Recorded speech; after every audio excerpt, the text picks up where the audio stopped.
So tell us about the Strength Shift, the movement that you're launching with Advil. And as part of your partnership, you also co-created a workout. What makes this workout unique?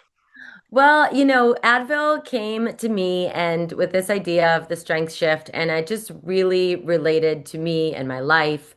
As a professional dancer for 17 years and then owning a fitness company, I'm pretty sure I can say that I always just pushed through my pain, and didn't really acknowledge it until it was too late. So when the strength shift came to me, and I was like, actually, yes, this is about time we start acknowledging pain and using Advil to help that pain so that we can keep moving, we can keep doing all the things that we need to do in life, especially now as a busy mom and running around doing all these jobs. It's like you have to keep moving and keep doing what you do.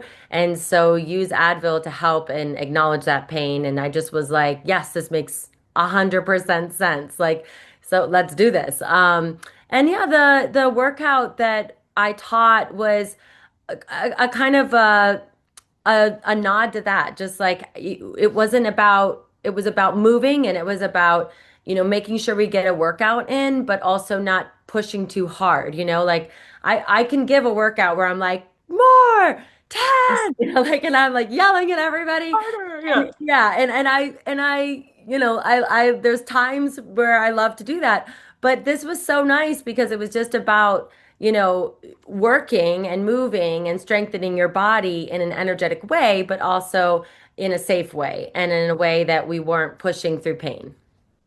I love that because I feel like people sometimes go too hard and end up hurting their bodies. Oh, absolutely. I mean, I again really related to this campaign because I just have healed a shoulder injury that I did Oh, just that with. Like I just kept thinking, yeah. if not, it'll go away, it'll Right. go away, it'll go away.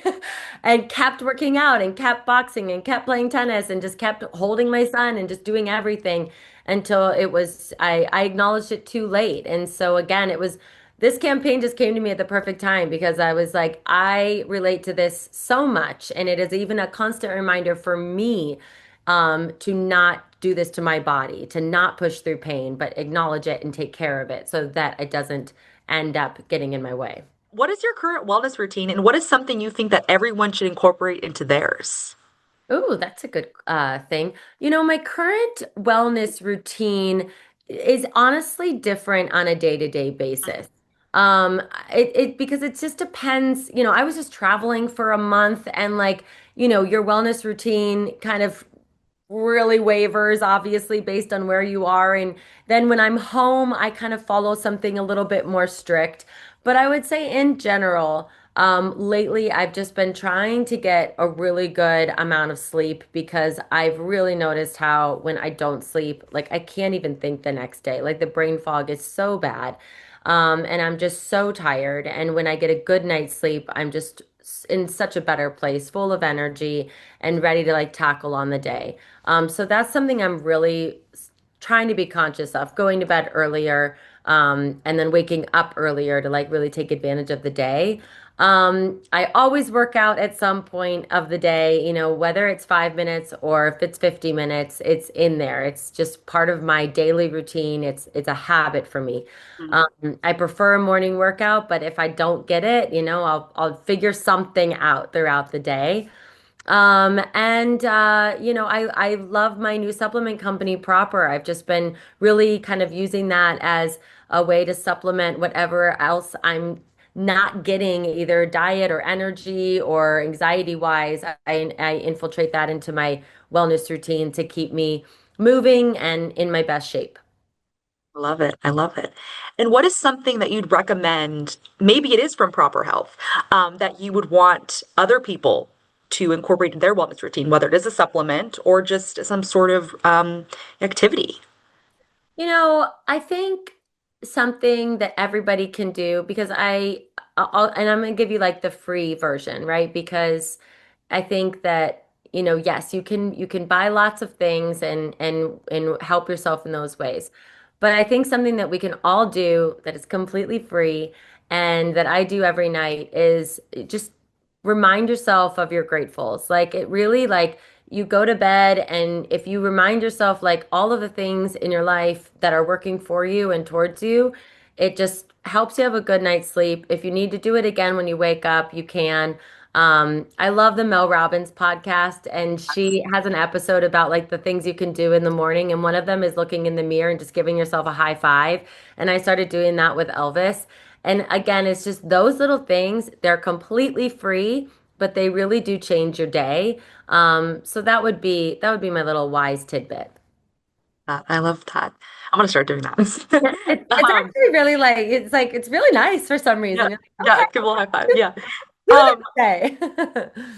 there are wellness fads like all the time, especially in Hollywood. Is there a fad or trend that you think is so overrated that you just kind of roll your eyes when you're seeing this? And is there something you think is actually legit?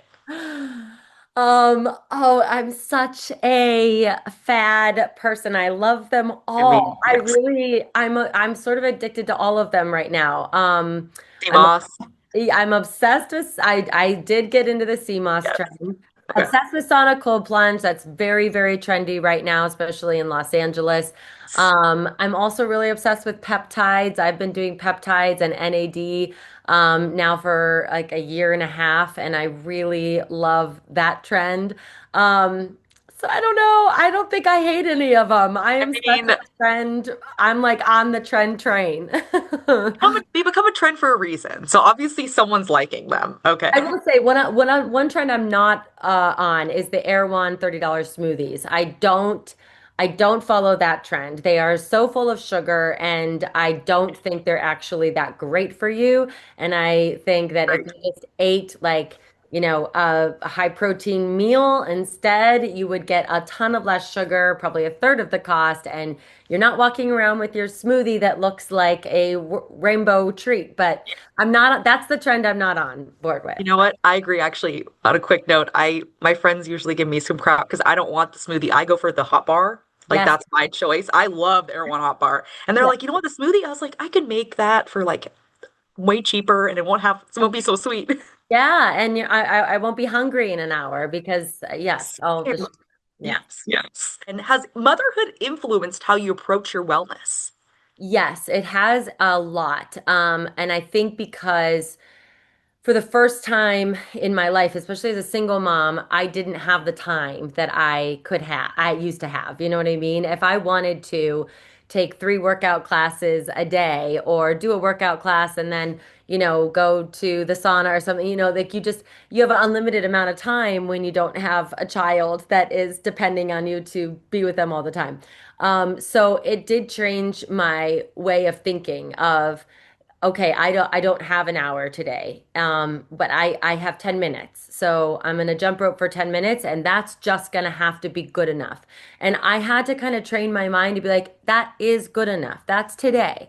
That's what I got to do today. And at least I did something.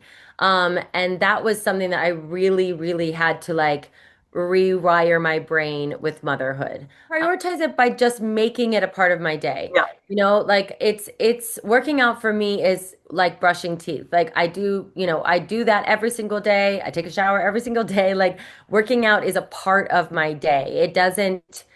It's never not. And it just has become that. Like, and I think if you think of it that way, it becomes a habit. It's not about, oh gosh, I have to, get to the gym. I haven't been to the gym, in 2 weeks. It's like, just make it a part of your day. Make going on a walk a part of your day. Just doing something.